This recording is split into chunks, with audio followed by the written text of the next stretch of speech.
Hey guys, welcome back. This is Jenny from Polly's Paper Studio, and this is day 9 of our 12 Days of Christmas in July series. If you're just joining us, I will leave links in the description below so you can find the rest of the tutorials from the series.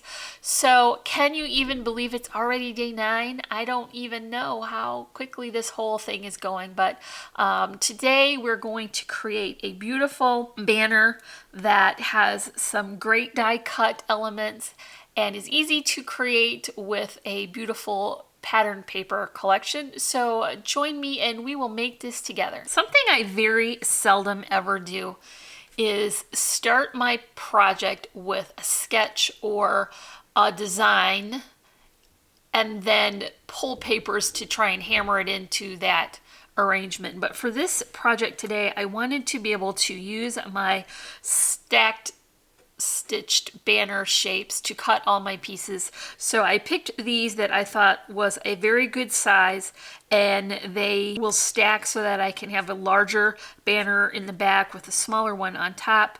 And then I also pulled my small doily die here and a circle.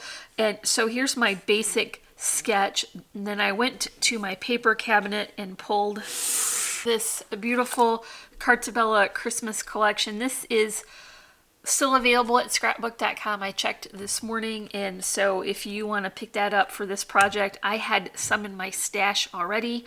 So I pulled out the 12 by 12 paper pad as well as the 6 by 6 and a couple sets of the chipboard.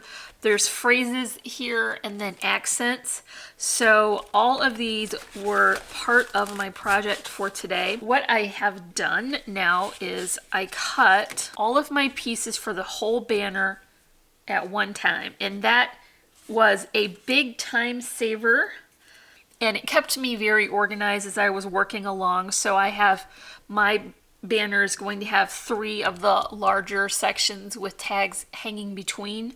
So I cut 3 of this beautiful plaid pattern, and then also 110-pound white cardstock for extra sturdiness. So you see I've added them together and it's quite a bit more substantial. So I cut 3 of the patterns and 3 of the white cardstock, and then I did the same for this stripe. So keeping in mind that I wanted to alternate how my patterns are falling, and then more of that white cardstock on the back. And then for this one I added the adhesive foam so that I could build the dimension. And because these are nesting dies, I can just simply center that and I'll have an even border all the way around. I went ahead and punched holes at the top as well before I begin layering this to make sure that I don't have any bulky bits in the way while I am trying to punch those holes. So next comes my doily. I think crisp white really helps to define the layers and helps it from looking busy. So my next pattern is this beautiful wood grain with snow, and I am looking at this keeping in mind that I have a stripe going this way, so now I want my stripe going this way. I'm just adding that with a bit of Tombow Mono Multi Adhesive. I picked a image from that chipboard sticker sheet, and that's going to go right in the middle. My policy on chipboard stickers is never to trust the adhesive on them, so I am going to add a little extra security on the back and place that right in the center of my wood grain circle. Next I can bring in my small flower arrangement. So this is the poinsettia that I created with that Tim Holtz paper. I shared this on a different project already this week. I've got a couple small white flowers here, and then loopy twine bows, and a lighter green foliage leaf, and a darker green branch, and then some mirror cardstock stars that I added in between the layers. And I'm just going to add this right here. So this is going to be the right hand side of my banner. I want to focus my arrangement closer to the right hand side for balance. And I'll just add that right here. Here's the rest of my banner, and I can string on the piece that we just made. So I'm just going under and over on that so that I can hide the bulk of that trim behind the banner. And I want to secure that so that the ribbon doesn't show on the top. So I'll just hold that down and tack it in place with a little hot glue. That way I know it won't show on the top of the banner.